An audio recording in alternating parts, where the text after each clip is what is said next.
Chers auditeurs, bonjour. Bienvenue dans la saison 3 de Comme d'Archi, le podcast qui vous ouvre les portes du monde fascinant de l'architecture. Pour les nouveaux venus, permettez-moi de me présenter. Je suis Anne-Charlotte Deponte, docteure en histoire de l'architecture, auteure publiée, dirigeante d'une agence de communication et de développement basée à Paris en France et dédiée à l'architecture. Retrouvons-nous chaque semaine pour découvrir la culture et l'actualité architecturale. Pour cela, nous interviewons des spécialistes, nous abordons des thèmes différents et nous apprenons à regarder les projets dans leur diversité et leur contexte. Pour vous offrir le meilleur, Julien Rebourg, ingénieur son, est aux commandes techniques du podcast. Merci d'être avec moi aujourd'hui et maintenant, place au talent. Bienvenue dans Comme d'Archi.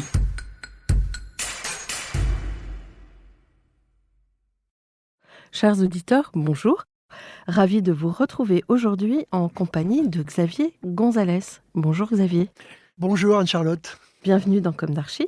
Vous êtes architecte et à la tête de l'agence Brenac et Gonzalez et associés.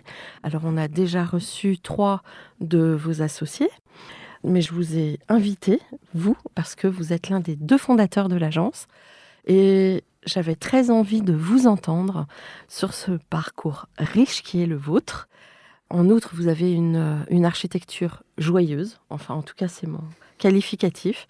Je trouve qu'aujourd'hui, il y a tellement d'austérité ou de simplification de l'architecture, ou voire même une perte du savoir ordonner l'espace, que je suis assez bluffée à chaque fois parce que c'est joyeux, ça bouge. Il y a toujours du cinétisme dans votre travail. Et donc, j'avais envie de mieux connaître l'homme qui est à la genèse de ce travail. Voilà. Alors, on va commencer par le début. Quel est votre parcours, votre jeunesse, où s'est ancrée votre envie d'architecture et quelles ont été vos études ? Alors, tout d'abord, Anne-Charlotte, le terme de joyeux me convient à 300%. J'aime une architecture joyeuse, même si parfois, ce qui est apprécié, c'est justement la tristesse, une sorte de mélancolie. Mais moi, je trouve que la joie me convient parfaitement. Je dirais même plus la gourmandise. Je suis gourmand d'architecture. Donc ça me va parfaitement. Alors, mon histoire, c'est l'histoire de Xavier Gonzalez et Olivier Brenac, Oui. en réalité. C'est-à-dire... Voilà, on s'est rencontrés, moi j'étais tout jeune, Olivier c'était un jeune diplômé, on s'est rencontrés par hasard, moi je voulais être médecin, j'étais formaté pour ça, j'étais dans une école scientifique, mais vous savez, c'est ça qui est génial dans la vie de chacun, c'est que les choses elles se dévoilent par hasard, c'est-à-dire le hasard d'une rencontre, mais pour que ça soit dévoilé, il faut qu'il y ait un déjà là. Et ce déjà là, je l'avais déjà. C'est-à-dire, j'aimais beaucoup dessiner, je faisais des grandes gouaches ou des aquarelles, je faisais des affiches. Donc il y avait déjà ce désir qui n'était pas exprimé parce que je ne connaissais pas le mot architecture, tout simplement. Et les choses, elles commencent à exister lorsqu'on sait les nommer. Et architecte, eh bien, c'est les bâtiments, je savais ce que c'était, mais je ne savais pas que derrière, il y avait un métier qui s'appelait architecte. Dans ce dévoilement, il y avait aussi un collectionneur. Je collectionnais les timbres. Et à chaque fois, les timbres que je préférais, c'était les timbres où il y avait de l'architecture, c'est-à-dire Carcassonne, Provins, etc., pour le patrimoine. Et puis un jour, il y a un timbre qui est paru, qui était le théâtre de Grenoble. Alors ça ressemble pas aux autres. Et ça m'a un petit peu interpellé, parce que là, tout d'un coup, là, il y a quelque chose qui m'a chatouillé, mais encore une fois, je n'en connaissais pas le nom. Pas d'artiste dans la famille ? Non, vous savez, moi je suis un fils d'immigré, moi je suis immigré moi-même, donc je suis arrivé en France, j'avais 7 ans. Immigré espagnol ? Oui, voilà, Ouais. je venais d'Alicante. Et ça a été un électrochoc climatique d'abord, parce que je dois dire qu'en 62, c'était l'hiver 62, c'était un des hivers les plus rude depuis des dizaines d'années. Donc, laissant ma famille là-bas, mes amis, cette douceur de vivre en tant qu'enfant, ces orangers, ces citronniers, ces odeurs, ces parfums, etc. Mon grand-père qui était boulanger, donc cette douceur, ça vient aussi de ce parfum du pain, enfin le pain, la pâte fraîche qui n'est pas encore cuite, la levure. Et puis tout d'un coup, je me retrouve à Joinville-le-Pont, donc dans la proche banlieue. Ma mère avait de la famille à Paris, qui était venue après la guerre civile. Et voilà, et tout d'un coup, on est arrivé en France sans rien, quoi, puisqu'on avait tout laissé là-bas. Et tout était à reconstruire, c'est le cas de le dire. Il fallait reconstruire la famille et il fallait nous reconstruire nous-mêmes. Alors peut-être que... Du bas de l'échelle. Ouais. Donc métaphoriquement, maçon, ma mère gardait les enfants, les petits-enfants, les bébés, etc. Et puis moi, j'ai appris le français en 1 mois et demi. Donc, il y avait aussi ce miracle de l'école républicaine. Je ne sais pas si elle fonctionne encore, mais ce mythe-là n'était pas du tout galvaudé à cette époque-là. Ouais. C'est vraiment une école d'intégration. Bon, alors, il y a quand même l'idée de la construction.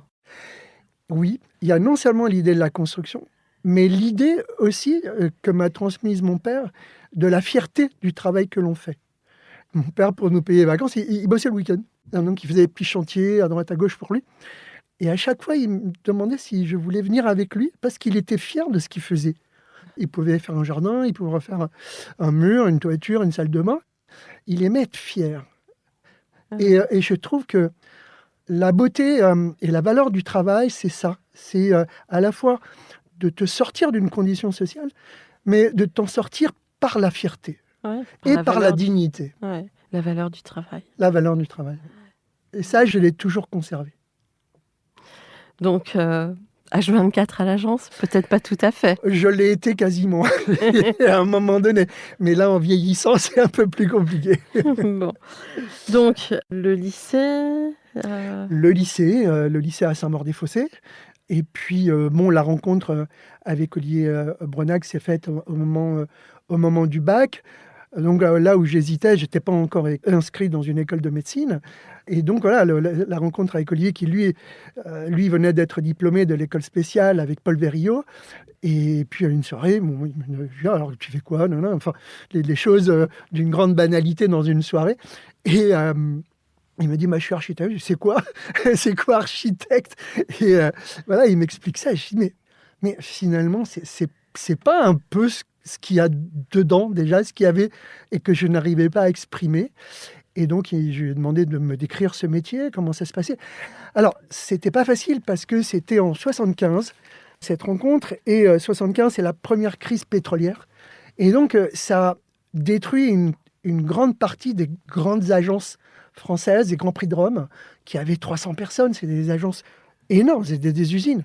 Et puis, tout d'un coup, voilà, tous ces grands projets des 30 Glorieuses, avec le premier choc pétrolier, se sont écroulés comme des châteaux de sable. Donc, c'est là où il y a eu énormément de chômeurs dans notre profession. Et donc, Olivier Brenac me disait, non, franchement, je ne te conseille pas l'architecture, je ne sais pas si c'est un métier d'avenir, mais le verre était déjà dans le fruit. Donc, tu rentres à l'école. Et donc, je rentre à UP8, qui aujourd'hui s'appelle Paris-Belleville. Et tout d'un coup, c'est une révélation. C'est vraiment une révélation. C'est-à-dire que tout ce que j'avais en moi, qui n'arrivait pas à émerger, tout d'un coup, là, émergeait, était visible parce que l'expression, parce que le dessin, parce que l'apprentissage de la sociologie, de l'histoire. Moi, j'étais un passionné d'histoire. Et tout d'un coup, l'histoire avait un autre sens. Ce n'était pas uniquement la vie des rois, des reines et des princes, mais tout d'un coup, c'était la question du patrimoine qui se révélait. Et ça, c'est génial. J'étais comme un poisson dans l'eau. Ouais. Et puis, dans le patrimoine, il y a quelque part des âmes qui circulent. Oui, heureusement qu'il y a des âmes qui circulent parce que c'est aussi notre héritage. Ouais. Et cet héritage, il est sans fin. C'est-à-dire qu'aujourd'hui, on crée le patrimoine de demain. Et c'est une spirale, c'est sans fin. Et c'est ça qui est génial dans notre métier. Donc, l'école, tu sors diplômé. Je sors diplômé. Alors, avant de sortir diplômé, c'est vrai que j'ai été un peu aussi... j'étais un peu le chouchou quoi, de mes profs. Alors c'est vrai qu'ils me baladaient un peu partout, ils m'emmenaient dans leurs soirées. Vous savez, tous ces enseignants, c'est les enseignants de post 68, donc ils étaient très très ouverts aussi. On se mélangeait beaucoup avec les étudiants. Après, je bossais pour eux aussi. Je bossais pour Bernard Porn, pour les Girard. Moi, je travaille, j'ai toujours travaillé en fait, pour payer mes études. Mais ça, c'était un travail et un apprentissage. Et en même temps, chaque architecte est différent. Il a un univers qui est spécifique, qui est propre. Et c'est extraordinaire de rentrer dans une intimité, dans un univers. Et en même temps, c'était mon prof ou mes profs. Et en même temps, je n'arrivais pas à les démythifier, même si on était devenus potes. Et en même temps, ça l'arrive. Mais il y avait une sorte de familiarité au sens propre du terme. C'est au sens familial du terme qui c'est des moments de plaisir et de partage vraiment extraordinaires. Alors, vous montez votre agence au bout de combien de temps ? Alors là, c'est un peu mon histoire parce que là, ma rencontre avec Olivier, le fait qu'il soit au chômage après 75, a fait que il m'a dit un jour, Xavier, tu veux pas qu'on fasse des concours ensemble ? Moi, j'étais pas diplômé, j'étais en 4e année. Et je dis oui, je savais pas tout à fait ce que ça voulait dire, mais voilà, on s'est mis au travail et on s'est mis pas véritablement avec un objectif spécifique, mais de s'occuper, d'avoir des choses peut-être à dire, parce que c'est une époque de transition, la fin des années 70. C'est la fin un peu d'une idéologie, puisque aux Beaux-Arts, l'école d'architecture, c'était interdit de dessiner en 68, donc il fallait presque se cacher pour dessiner. Et puis mes profs, c'est un peu le début d'une autre histoire. Qui commençait. C'est une histoire avec un peu moins d'idéologie, un peu plus de prospective et de désir de fabriquer des choses, que ça soit du logement principalement, d'inventer des typologies, d'expérimenter des choses, des structures, des matériaux. Et en même temps, c'était aussi l'arrivée des concours d'État qui ne s'adressaient plus au Grand Prix de Rome, mais à une nouvelle génération. Donc le premier concours, c'était l'aménagement de la place de la mairie de Clamart. Bon, on est arrivé 3e et on a touché, je sais plus parler en francs, mais bon, on va dire 500 francs. Le deuxième, c'était le parc de Cergy-Pontoise. Et puis, on avait fait un pané, on appelle un pané, c'est un canson à très très grand format que l'on avait fixé, collé sur une planche de bois.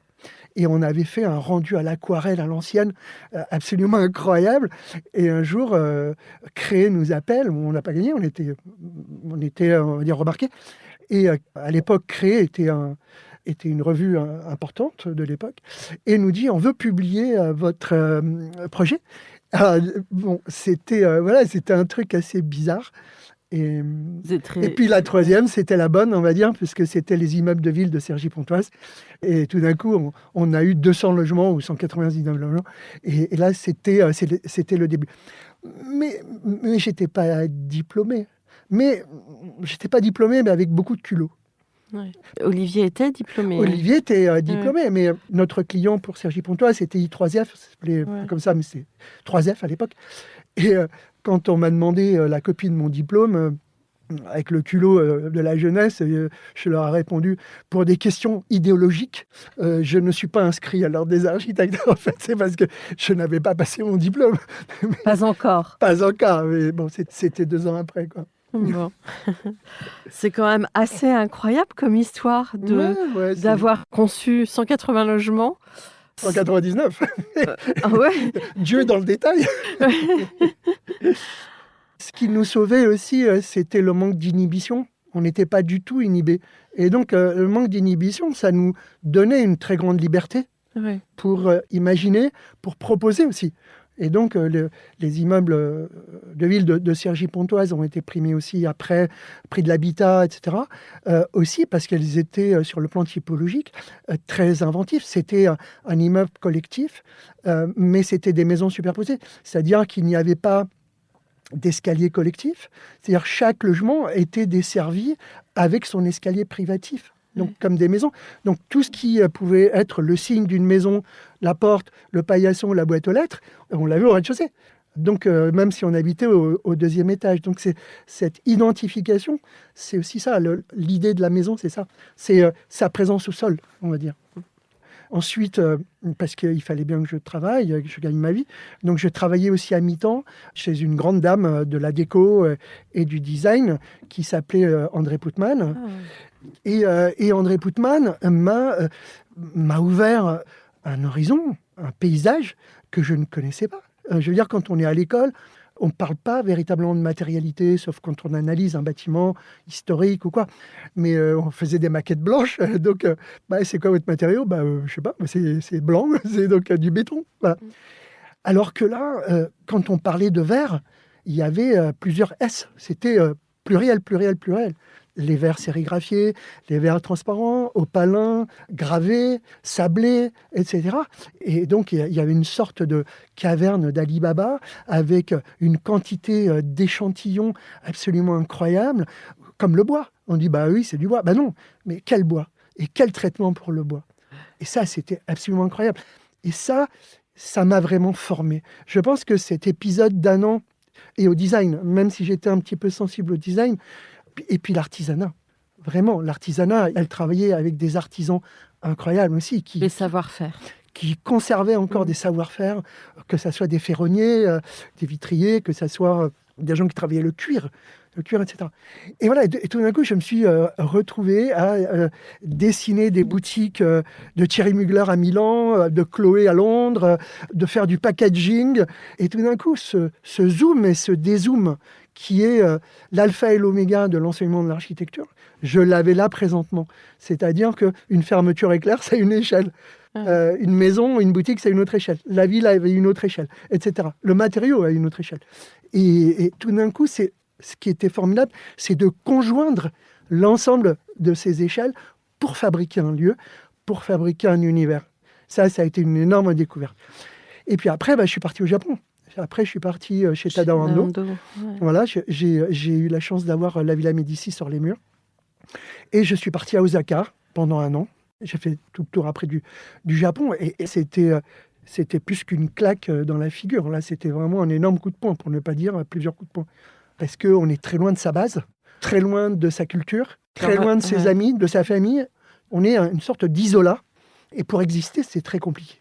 Il faut tout revisiter. Il faut tout revisiter et puis il faut s'ouvrir sur tout, quoi. Il faut être open.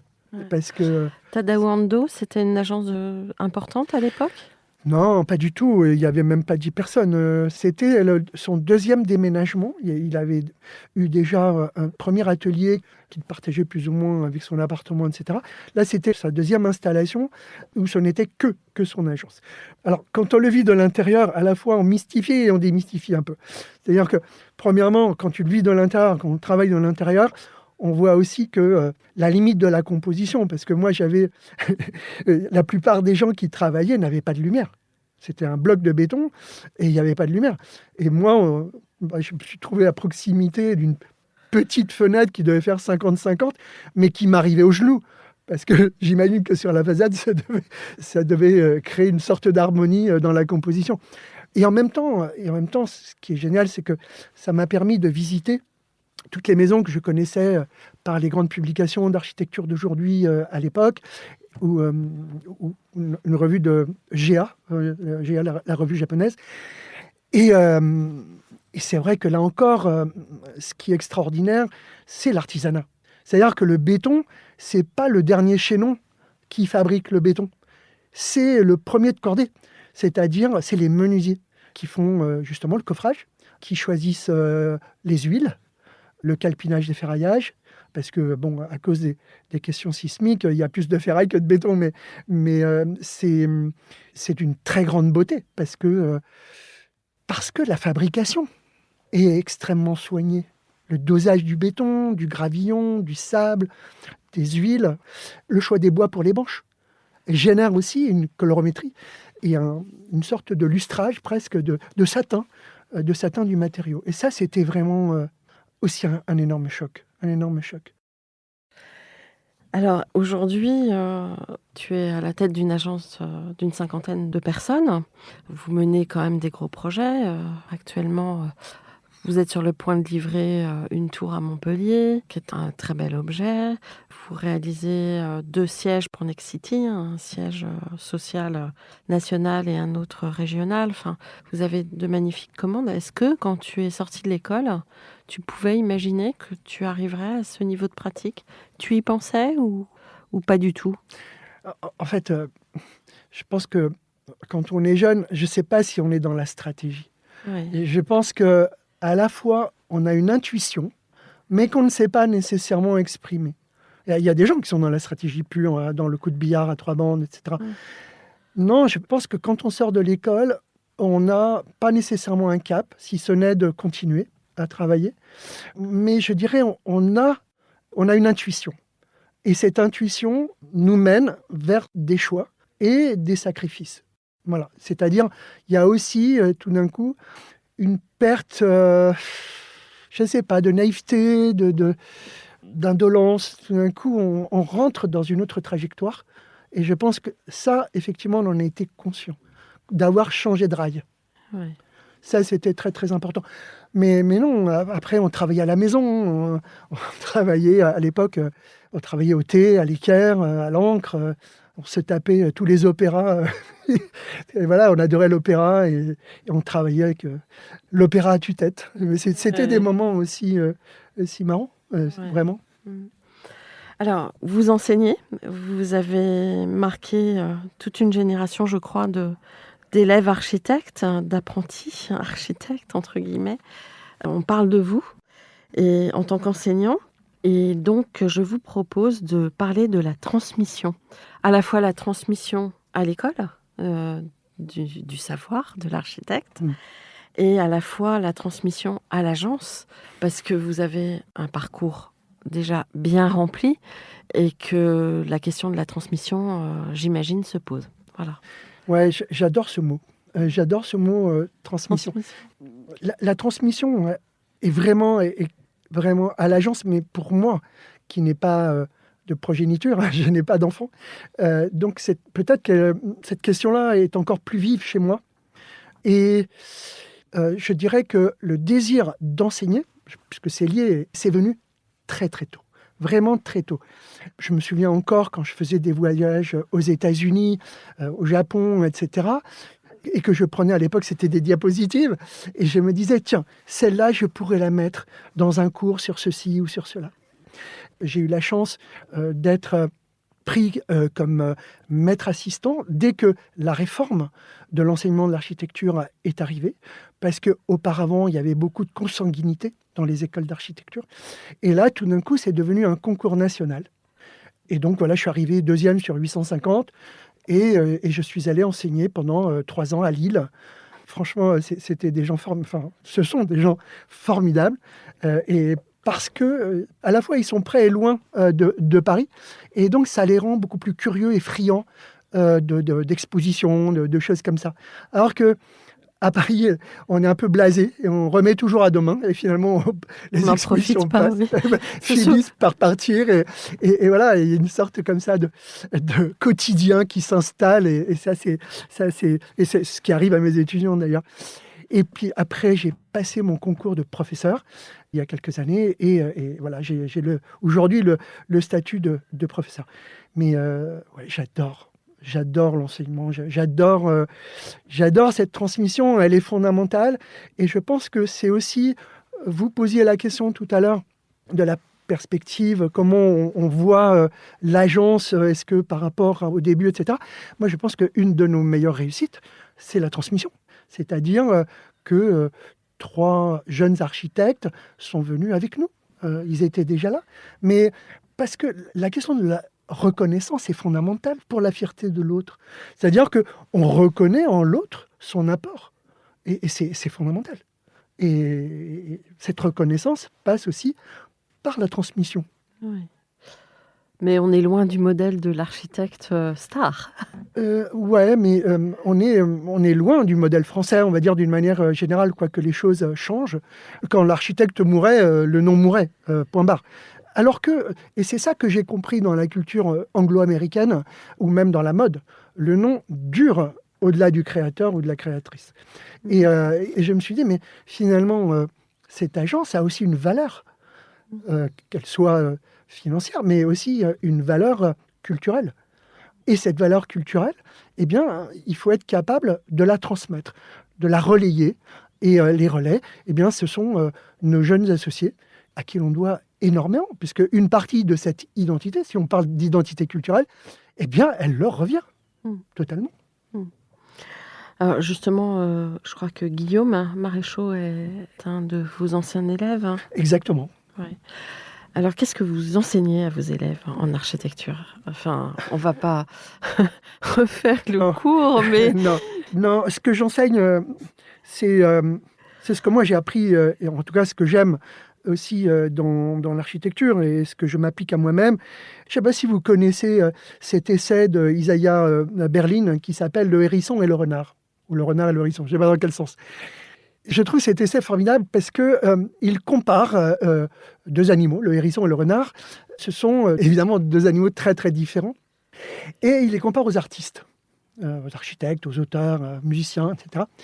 Et donc il dit, le hérisson, c'est un animal qui perpétue en permanence une idée. Et toute sa vie, il essaye de la porter jusqu'au sublime. Tadahando, par exemple, pour ne pas le nommer. Et puis, il y a le renard. Et le renard, c'est quoi? C'est un animal qui est curieux et qui, finalement, se nourrit de ses propres expériences. Et à chaque fois, fait le pas de côté qui fait qu'il rejoint un autre horizon, et un autre désir d'expérimenter autre chose. Et moi, c'est ça. Moi, je suis un renard. Je suis un renard. Moi, ce que j'aime, justement, c'est une pensée en mouvement. C'est ce que j'essaye de transmettre, c'est ça, mais pas que. C'est-à-dire une sorte de... ce que Octavio Paz appelle dans son essai pareil, l'éloge du présent. Je crois que c'est même Bergson qui appelle ça l'éternel présent. Ou bien encore Baudelaire, qui est un grand écrivain, bien sûr, qu'on connaît, mais aussi un grand critique d'art, et qui définissait la modernité comme une sorte de mélange entre d'immuable, d'éternel d'un côté, et au contraire, quelque chose de transitoire. Et moi, c'est ça que j'aime. C'est ça que j'aime. C'est cette part d'immuable et cette part du quotidien, du moment que l'on vit. Et ce que j'essaye de donner à ces étudiants, c'est la curiosité, d'aller explorer tout. Je leur dis, mais allez même en boîte de nuit, essayez de comprendre comment les DJ fabriquent de la musique avec leurs 3 platines. À quel sillon la chose bascule, le son bascule. C'est ça qui est intéressant. C'est de se nourrir du présent avec, en même temps, le lien à l'histoire. C'est tout, le lien à la tradition. En effet, je me rappelle justement de l'interview avec vos associés et Emmanuel Persson témoignant de ton ouverture et de... Je ne vais pas y arriver. Bon, je n'arrive pas à employer le « vous », Xavier. C'est très compliqué. Donc, je vous te propose de continuer avec le « tu ». En général, je demande le voussoiement, pour le dire à l'ancienne. Là, je ne sais pas pourquoi. J'ai l'impression... Parce qu'on a lié des choses, on a mis en relation, on a partagé un moment. On a partagé un moment. D'intimité. Bon, alors, on continue sur la transmission. Donc, tu parlais du renard. Oui. Donc, finalement, c'est plus qu'une leçon de mise en pratique de l'architecture. Oui. Tu proposes une philosophie. Oui, je propose une philosophie. Et effectivement, cette philosophie, elle a commencé véritablement à émerger avec l'écriture. C'est-à-dire qu'au début des années 2000, différents magazines européens ou internationaux, comme la grande revue espagnole Apuste ou la revue hollandaise A10, m'ont proposé d'écrire sur des sujets, que ce soit la question de la densité, la question du développement durable, la question de l'enveloppe architecturale, etc. Ou aussi, de la même manière, d'écrire sur Jean Nouvel ou sur d'autres architectes. Et finalement, écrire sur les autres, c'est écrire un peu sur soi, quelque part. Et du coup, on ne revient pas de la même manière, parce que ça veut dire qu'on porte attention à l'autre. Et on essaye de comprendre ses techniques, ses tocs, ses messages, les messages éphémères et les messages permanents. Et c'est formidable. A+T m'a donné 30 pages sur Jour Nouvelle. Donc j'ai épluché toutes ces conférences, toutes ces monographies, et ça m'a énormément forgé. Et ça m'a transformé, parce que écrire sur les autres, comme je disais tout à l'heure, ça nous transforme. Ça nous oblige à être moins égocentrés et à apprendre des autres. Pour moi, c'est ma grande leçon. Et quand on apprend des autres, on est capable de donner aux autres. Donc, aux étudiants. Alors oui, pour en revenir à Emmanuel, donc il témoignait en disant que il avait trouvé sa place dans l'agence parce que tu autorisais le pas de côté, justement. C'est ça. Ouais. C'est ça. En fait, on a tous des périodes, et il y a un moment donné, on sent qu'on arrive en fin de quelque chose, que la chose a été exploitée, surexploitée. Et moi, je déteste m'ennuyer. L'ennui me tue. Et donc, à partir de là, je mettais en place une sorte de jeu qui fait que lorsque les systèmes revenaient comme des automatismes, je disais, c'est 5 €. Je mettais à l'amende. Et après, on allait prendre une bière ensemble, tous ensemble. C'était la seule manière que j'avais trouvé de désintoxiquer sur les habitudes et sur les réflexes. Et sur la paresse intellectuelle, quelque part. Oui. Et donc, du coup, il y a eu, non seulement j'autorisais, mais j'obligeais systématiquement à faire ce pas de côté, ce qui fait que, à chaque fois, on retrouve ce lien avec le transitoire d'un côté et le permanent de l'autre. C'est ça qui est intéressant. Parce que même dans ces différences, il y a quand même des fils conducteurs. Alors, je te propose un nouveau thème, qui est la mutation du métier d'architecte. Alors là, c'est vraiment le sujet du moment. Très sincèrement, je pense que aujourd'hui, tout est à réinventer. Tout est réinventé. En blaguant, je dis même sa mère, il faut la réinventer. Et c'est vrai, quoi. On est dans une phase transitoire où non seulement c'est tout le métier, c'est-à-dire notre place dans la société qu'il faut retrouver, qu'il faut trouver, mais aussi les nouveaux outils nous obligent à travailler autrement. L'intelligence artificielle, c'est même pas demain, c'est aujourd'hui. Elle est déjà là. Donc j'ai fait faire une conférence à un ami qui vient des États-Unis pour mes étudiants, parce que lorsqu'on parle de transition écologique, on parle toujours à des matériaux, etc., des déperditions calorifiques et autres. Mais l'intelligence artificielle va nous aider à faire ça. Est-ce que c'est la compacité? Est-ce que c'est la hauteur? Est-ce que c'est l'orientation des fenêtres?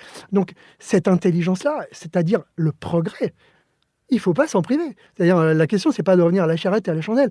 La question, c'est comment trouver à la fois des outils traditionnels ou des choses qu'on va puiser dans la tradition, et en même temps, des choses qui sont liées à la science et au progrès. Premièrement. Deuxièmement, l'invention, aujourd'hui, c'est toutes les typologies sont à revoir. Le logement, la famille, ça n'a plus rien à voir depuis 20 ans, mais on est resté avec les mêmes modèles culturels. Le bureau, là, on voit bien ce qui se passe aujourd'hui. J'avais une discussion avec un copain. Il me dit, écoute, ma femme travaille pour une assurance, et maintenant, c'est toutes les 2 semaines, c'est 2 jours par semaine en télétravail, 1 semaine. 3 jours la semaine d'après en télétravail. Donc la question, c'est quoi le bureau de demain?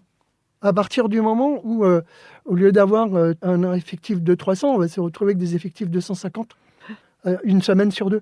Et lorsque ces gens-là se sont installés en province, quand ils viennent 3 jours, il va bien falloir les loger. Donc, du coup, tout est en construction. Est-ce que finalement, l'hôtel ne va pas se rapprocher de l'espace du bureau? Ou est-ce que c'est l'un qui va dans l'autre? Est-ce que c'est le bureau qui se rapproche de l'hôtel ou l'hôtel qui se rapproche du bureau? Et aujourd'hui, c'est effectivement les typologies que l'on voit émerger. C'est la chambre d'hôtel qui devient un espace de bureau. Donc la question, c'est comment faire disparaître le lit, parce que le lit, c'est un signe d'intimité qu'on ne partage pas nécessairement avec un client. Donc la question, elle est là. Mais de la même manière, les équipements sont à réinventer. À partir du moment où je peux télécharger n'importe quel formulaire à la mairie, remplir un dossier et l'envoyer, à quoi ça sert une mairie? Une médiathèque, c'est la même chose. À partir du moment où je peux tout télécharger, que ce soit une vidéo, que ce soit un bouquin, la médiathèque, c'est le lieu pour travailler. C'est le lieu pour se retrouver. Et c'est ça aussi, les choses. Donc, moi, je pense que ce qui est intéressant, c'est tout d'un coup l'hybridité des programmes. C'est ça, je pense, l'objet. Et donc, pour conclure, oui, tout est à réinventer, y compris sa mère. Bon. Alors, la qualité dans le logement? Alors, le logement a été extrêmement oublié. C'est le grand oublié depuis plus de 25 ans. Pourquoi ? Parce que on a arrêté d'expérimenter. Il devient extrêmement régulé et réglé. Une multitude de règles. Et ensuite, le terrain d'exploration, c'était le logement social. Et le logement social, aujourd'hui, a totalement démissionné et il sous-traite au privé, c'est-à-dire à des sociétés immobilières privées. Donc aujourd'hui, le logement social est fait par Nexity ou est fait par Bouygues. Il est là le problème. Et donc le modèle du privé devient le modèle du logement social. Mais est-ce qu'il y a une perte? On peut se dire qu'au contraire, il y a une valeur ajoutée? Je ne dirais pas ça, parce que les surfaces en logement social étaient beaucoup plus généreuses. Les dernières années de l'utopie, c'est les années 90. C'est la crise des années 90. C'est-à-dire qu'entre les années 90 et aujourd'hui, le logement a perdu 15 mètres carrés. Donc non, c'est vraiment, c'est vraiment C'est réduit à peau de chagrin. C'est une vraie réduction de l'espace de l'habitat. Et donc justement, nous, on est en train de travailler aujourd'hui sur des prototypes, que ça soit le logement inclusif à Grenoble, mais que ça soit également à Charenton, le logement post-Covid. C'est-à-dire, en fait, on travaille ce logement, non pas en rajoutant 15 mètres carrés, parce que les 15 mètres carrés, de toute manière, il faudra que quelqu'un les paye. Donc, si c'est vous qui les achetez, c'est vous qui les payez. Si c'est vous qui les construisez, il faut bien qu'on les paye. Et si vous avez une chambre de plus, il faut bien la louer. Et donc, on essaye de conserver les surfaces qui nous sont données, d'une manière générale, pour les 3 pièces, les 4 pièces et les 2 pièces, en essayant d'apporter un dispositif scénographique, flexible, qui fasse que ce logement peut vivre d'une manière différente, une semaine sur 2, quand un week-end sur 2, j'ai un enfant, et le week-end d'après, j'ai 3 enfants. Quand ma femme travaille, et en même temps, le gamin est là. Lorsque, c'est mon anniversaire, et je fais une fête à la maison. Donc, nous, on travaille sur ces dispositifs scénographiques, qui fait que c'est un peu comme un couteau suisse, c'est-à-dire la fonction fait l'espace. Ça, c'est pas mal, ça. Le bioclimatique? Alors, le bioclimatique, nous, on a... je parlais tout à l'heure de jalons dans notre production. 2005 a été un jalon important parce qu'on a construit, par la Caisse des dépôts, le premier bâtiment HQE, certifié HQE de France. C'était à Aubervilliers. Et depuis, ça ne nous a plus quittés parce qu'on a bien vu que, au-delà de l'architecture, il y a autre chose, qui est celui d'une régénération et d'une obligation, d'une nécessité, je dirais, qu'à l'époque, on n'appelait pas encore climatique, mais qu'on appelait durable. Et aujourd'hui, on est vraiment en plein dedans. Donc c'est le sujet de mes diplômes de cette année, parce que je pense que je ne suis pas le seul à avoir été traumatisé cet été par tous les incendies qu'on a vus en Grèce, on a vu au Portugal, et qu'on a vu un peu en Californie, mais ça c'est une habitude, et un peu partout, et en Algérie. Et tout d'un coup, on s'est dit, mais il faut arrêter, quoi. Il faut faire basculer quelque chose. Et donc, toutes les semaines, j'organise une conférence sur le sujet. Quelle école ? Paris-Malaquais. Donc là, on est en diplôme. C'est la dernière année. Et hier, par exemple, je les ai emmenés dans un dépôt, justement, pour qu'ils se rendent compte de tout ce que l'on peut recycler. Même le béton, comment il est broyé, quel est le granulat, qu'est-ce qu'on peut en faire. Les lavabos qui sont récupérés, les faux plafonds, les moquettes qui sont quasiment neuves. Oui, maintenant, le recyclage est quand même bien... Non, non, pas du tout. Non. Ah bon ? Non. Je crois que les recycleries maintenant... Oui, les recycleries, oui. Oui. Après, ce qui bloque, c'est les certifications. Ah oui. Sans certification, on ne peut pas avoir d'assurance. Et les bureaux de contrôle sont dans l'interface. Et dire, non, ça, c'est pas le DTU, non, ça correspond pas, machin. Ça, je peux pas vous donner une garantie décennale parce que le produit a déjà 10 ans. Même si c'est une dalle de béton. Mais justement, non. Il y a véritablement une révolution mentale à créer. Qui reste... Ah non, mais il y a des blocages partout parce que tout est régulé. Et évidemment, en bout de chaîne, il y a l'assurance. Donc, c'est ça qui est compliqué. Il faut aussi... être optimiste. Voilà. Et que l'assurance se réinvente aussi. Il faut absolument, c'est un impératif que l'assurance se réinvente également. Alors, la matérialité, là, je vais faire un pack matérialité, espace, lumière, créativité. Commençons par la première. Alors, la matérialité, c'est fluctuant. Parce que là aussi, il y a des modes. Et par exemple, le béton, qui nous a accompagnés pendant plus d'un siècle, aujourd'hui se trouve un peu mis à bas, questionné. Et donc, il faut inventer le béton de demain. Alors, est-ce que le béton de demain, c'est la pierre? Est-ce que le béton de demain, c'est... non, le métal, non, ça consomme trop, etc. Est-ce que c'est le bois? Mais regardons l'absurde de la situation. Aujourd'hui, de plus en plus, on construit en bois. Donc, aujourd'hui, je fais un bâtiment de 12 étages, 100% bois. Sauf que, entre-temps, la réglementation sur le bois et la construction a changé.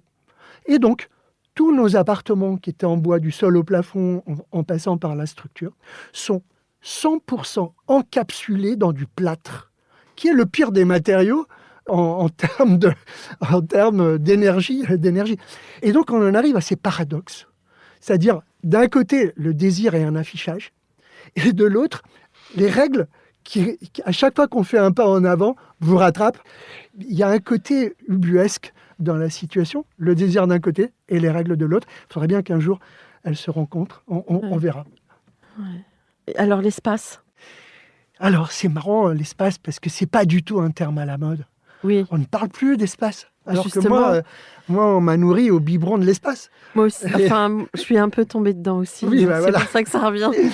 La spatialité, c'est vraiment le tunnel du temps. Et pourtant, on ne peut pas parler d'architecture sans parler d'espace. Parce que l'espace, ce n'est pas uniquement l'usage. C'est aussi toute une mise en scène de la profondeur, des séquences, des fonctions, etc. qui donne aussi la magie au lieu. Si c'est un équipement, même si c'est un habitat. Et qui permet de changer d'échelle. Et qui permet totalement de changer d'échelle. Et moi, je continue à marteler espace, espace, espace. Où es-tu? À mes étudiants, pour qu'ils le retrouvent. Parce que, oui, je parlais tout à l'heure de scénographie. J'aurais pu parler de cinéma, de séquences de cinéma. Et ça, là-dessus, j'ai beaucoup appris en écrivant sur Jour Nouvelle. La question du récit. Justement, et la question de « il était une fois ». Et j'aime beaucoup, il m'a beaucoup influencé, justement, quand j'ai commencé à écrire. Son apport m'a énormément influencé sur mon regard, sur ce qu'on appelle en littérature l'incipit du projet, c'est-à-dire le début du projet. C'est-à-dire juste « il était une fois ». Un lieu, un client, une économie, une écologie, etc. La lumière. Alors, j'ai en tête le fameux bâtiment à Saclay, le FLI, c'est ça? Ouais.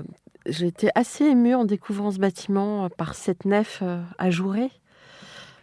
Donc, c'est vrai que la lumière est aussi quelque chose qui m'a toujours passionné, simplement parce que j'adore la matérialité, et la matérialité est extrêmement sensible à la lumière. Donc mes 3 premiers articles dans la revue espagnole Apuste, c'était sur les matériaux sensibles. C'est-à-dire, c'est quoi une matérialité sensible? C'est celle qui est sensible à la lumière, principalement. Qu'elle réfléchisse, ou qu'elle absorbe, ou qu'elle broie, enfin, qu'elle change, elle transmute. Il y a aussi un côté alchimique dans la lumière. Et j'ai toujours été passionné par l'architecture baroque. L'architecture baroque est une architecture scénographique. Encore, on revient à la question scénographique. Pourquoi? Parce que, on va dire qu'au silence de la Réforme, il fallait répondre par un énorme bruit de la contre-réforme. Et la contre-réforme, c'est le baroque. C'est-à-dire un dispositif scénographique qui vient en appui d'un rituel qui est déjà, là aussi, en transformation. Et donc, cette scénographie, elle joue évidemment sur la lumière. Des lanterneaux qui sont cachés, des dispositifs scénographiques incroyables. C'est digne d'un théâtre, une pièce de théâtre. Et cette année, j'ai bravé les fortes chaleurs espagnoles et je suis retourné à Tolède. Parce que je voulais absolument revoir dans la cathédrale de Tolède. Si vous allez à Tolède, ne manquez pas El Transparente, le transparent, qui est une chapelle qui a servi de prototype à toutes les églises baroques. Pas le baroque romain, non, le baroque. Et donc, il y a une sorte de profusion d'angelots qui sont en porte-à-faux, qui tombent, qui sont ramassés par un nuage, des rayons de soleil, de lumière comme ça, en or, qui sont éclairés par un dispositif de lumière caché. C'est un truc de folie. Donc oui, la lumière, c'est la matérialité, mais c'est aussi la transfiguration au sens alchimique de l'espace et du lieu. Oui, avec tout ce que ça peut contenir de spiritualité. Absolument. Mais dans le silence, que ça soit dans le silence ou dans l'excès, il y a, et ce qui nous ramène à la question de l'émotion ou à la beauté. Alors, on va terminer par la créativité. Je pense que c'est quelque chose qui te tient très à cœur. Oui, la créativité. Tu t'attaches à ce que chaque projet soit renouvelé. Oui, c'est ça. Je crois que c'est Nietzsche qui disait ce n'est pas le doute, mais la certitude qui rend fou. Et moi, je pense qu'il a raison, même si lui-même est un peu cinglé, mais c'est vrai, c'est vrai. À partir du moment où on est certain de quelque chose, il n'y a plus d'effort à faire. Alors que le doute oblige à se poser la question en permanence. Pourquoi ? Pourquoi ? Pourquoi ? Et donc, on casse les réflexes et on se projette d'abord par intuition, mais aussi par une volonté de penser. On transforme l'intuition en pensée. Avant, j'utilisais jamais intuition et j'ai découvert que l'intuition, elle existe aussi. J'utilisais toujours pensée.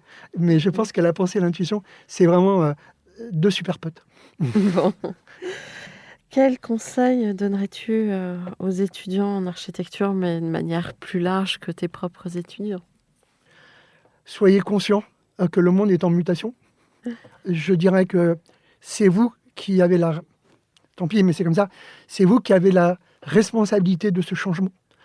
Et nous, notre génération, on essaye d'anticiper, mais c'est vous qui devrez, quelque part, trouver les réponses. Donc, allez-y, réinventez tout et foutez tout par terre et réinventez tout. Moi, j'ai pas envie qu'on foute tout par terre. Non, mais non, on n'est pas en 68. Mais en tout cas, c'est bon aussi de re-questionner les choses. Oui. Je pense qu'ils sont prêts à le faire. Absolument. Oui, ils sont... La question, c'est d'être conscient. C'est toujours la même question. Est-ce que je suis conscient de ce que je suis en train de faire ? Un mot de la fin, le fameux mot de la fin, Xavier ? Le mot de la fin, j'ai toujours du mal à terminer. Un projet de rêve, peut-être ou... Un projet de rêve, oui. Oui, c'est vrai qu'il y a des projets qui se sont arrêtés, malheureusement, et que j'aurais aimé porter à leur fin. Parce que voilà, ce qui me manque aujourd'hui, peut-être que je n'ai pas encore cette visibilité, mais c'est vrai qu'il me manque peut-être un projet transitionnel. Qu'est-ce que tu appelles un projet transitionnel ? Un projet transitionnel, c'est un projet qui nous fait faire à nouveau le pas de côté. Bon. Parce que tout le monde se passerait du côté de la culture Ça se passerait du côté de la culture, se passerait du côté de l'architecture et de la culture. Parce qu'il ne faut jamais trop les éloigner. Parce que finalement, c'est les artistes qui sont les plus inventeurs, ce n'est pas les architectes. Je veux dire, les plus belles typologies, c'est les artistes qui nous les ont inventées, c'est-à-dire le loft ou l'atelier d'artistes. On a été que des on les a pillés, quoi.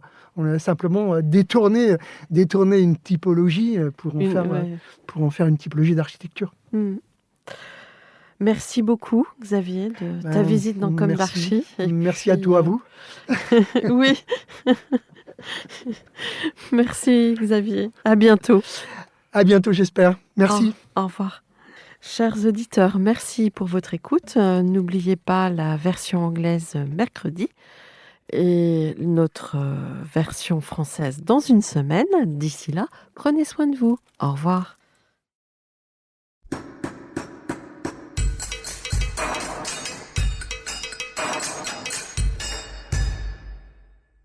Chers auditeurs, merci pour votre écoute. N'oubliez pas de retrouver nos sujets en avant-première sur Instagram à l'adresse @comdarchipodcast, COMDARCHI podcast. Si vous aimez ce podcast, favorisez sa diffusion en lui donnant 5 étoiles sur Apple Podcast ou sur votre plateforme de podcast favorite, plus un petit commentaire. Et surtout, abonnez-vous pour écouter tous nos épisodes gratuitement. À bientôt et d'ici là, prenez soin de vous.